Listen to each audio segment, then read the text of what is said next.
هقول لكم عليها. المعلقه دي يا جماعه هتحطيها على الزيت، تقلبيها القرنبيط، الزيت هيفضل ابيض لغايه اخر نقطه، وهيبقى شفاف جدا ما شاء الله، هيبقى حلو قوي معاكي. حطي معلقه واحده، اول ما تلاقي ان الزيت غلي كده تقومي حطاه.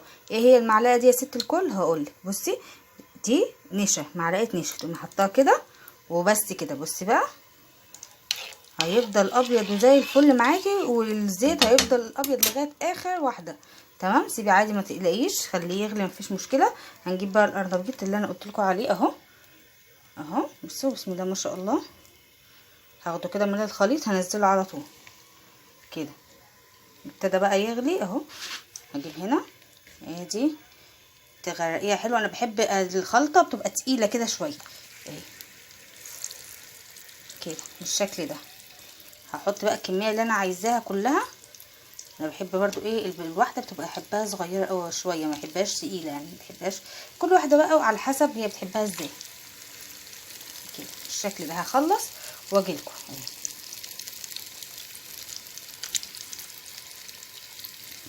تمام.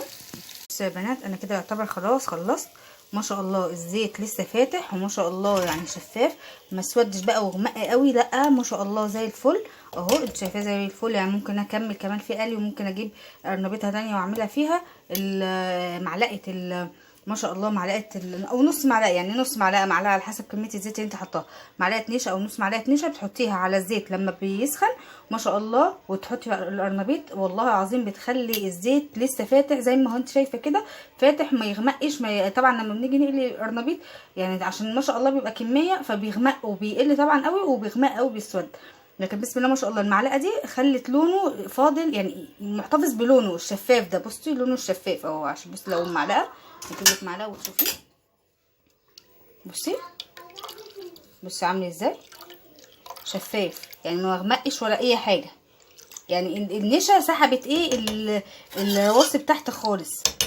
بسم الله ما شاء الله جميل جدا. المعلقه دي معلقه خطيره، اعمليها مش هتندمي ابدا ابدا ابدا، والله العظيم مش هتندمي على المعلقه التحفه دي.